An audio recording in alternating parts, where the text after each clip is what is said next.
Imagine this, June 6, 1944. Before dawn, the largest invasion fleet ever assembled silently cuts through the choppy waters of the English Channel. On board, over 150,000 young men, a mix of Americans, British, Canadians, and more, stare towards the dark coastline of Normandy, France. Their hearts are pounding, a cocktail of fear and fierce determination. They aren't just soldiers, they are liberators, and they are about to step into the inferno. This is the story of D-Day, the beginning of the end for Nazi tyranny in Europe. For months, the Allies had planned this moment with meticulous detail. It was Operation Overlord, the audacious plan to punch a hole in Hitler's Atlantic Wall, a formidable network of bunkers, machine guns, and artillery stretching along the French coast. Supreme Allied Commander Dwight D. Eisenhower knew the risks. He had even penned a letter accepting full responsibility in case of failure. The weather was a nightmare, but they had to go.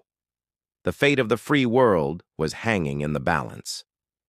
As the sun began to rise, the sky filled with thousands of aircraft. Paratroopers from the 82nd and 101st Airborne Divisions dropped behind enemy lines in the dead of night, their mission to disrupt communications, seize key bridges, and sow chaos.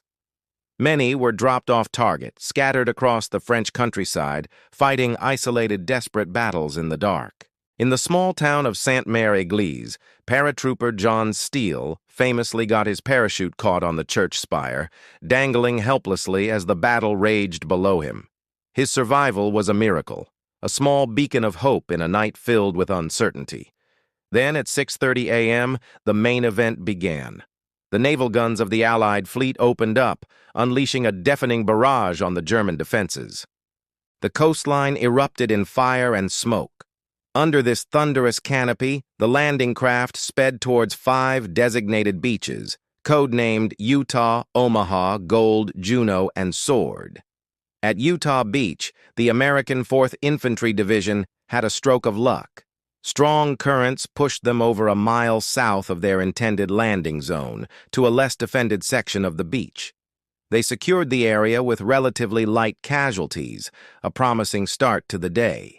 The British and Canadian forces at Gold, Juno, and Sword also faced stiff resistance, but fought their way inland, achieving most of their initial objectives by the end of the day.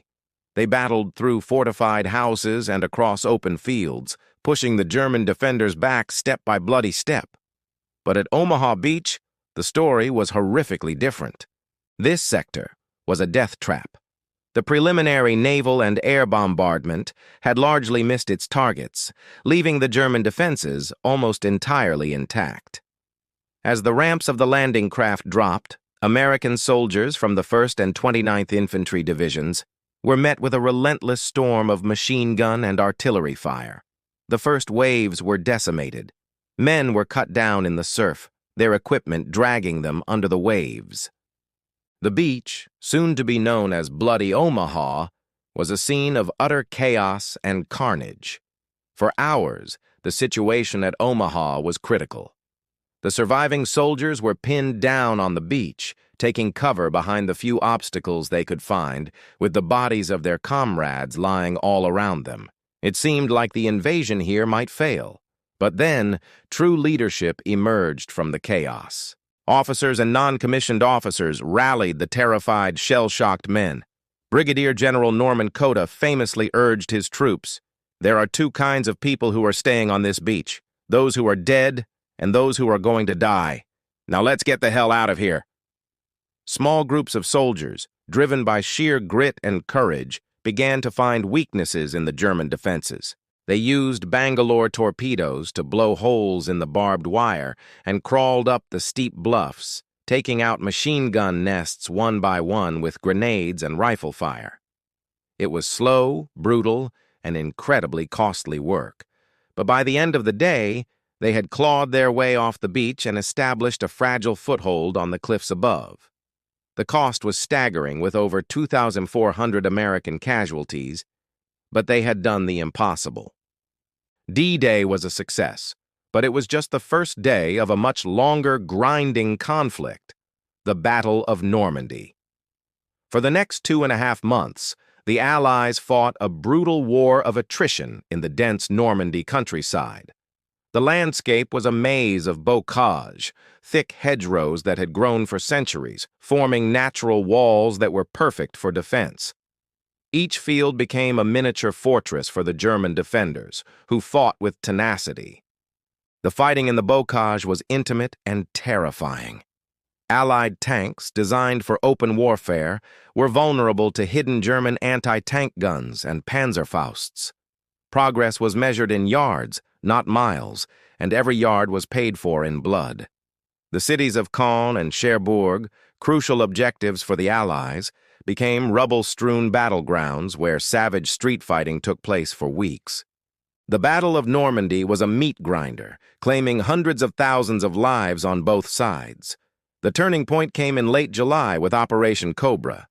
The Allies used a massive carpet-bombing campaign to blast a hole in the German lines, allowing General George S. Patton's Third Army to break out into the open country of France.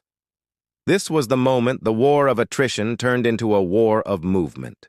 Patton's tanks raced across France, encircling and trapping the German Seventh Army in what became known as the Falaise Pocket. The ensuing battle was a devastating defeat for the Germans, effectively ending their ability to mount a coherent defense in Normandy. By the end of August 1944, Paris was liberated. The bells of Notre Dame, silent for 4 years of occupation, rang out once more. The Battle of Normandy was over. The cost was immense, with over 425,000 casualties on the Allied and German sides. The beaches and fields of Normandy were forever consecrated by the sacrifice of a generation. The men who landed on those beaches on June 6th were not superheroes. They were ordinary people, farmers, factory workers, teachers, and students who were called upon to do something extraordinary. They fought and bled not for conquest, but for liberation. They stormed the beaches of Normandy so that millions could be free. Their courage and sacrifice on that longest of days laid the foundation for the final victory in Europe and remind us of the incredible price of freedom. Thank you so much for joining me on this look back at a pivotal moment in history. If you found this story powerful, please hit that like button, subscribe to the channel for more deep dives into history, and let me know in the comments what other historical events you'd like to explore. Until next time, stay curious.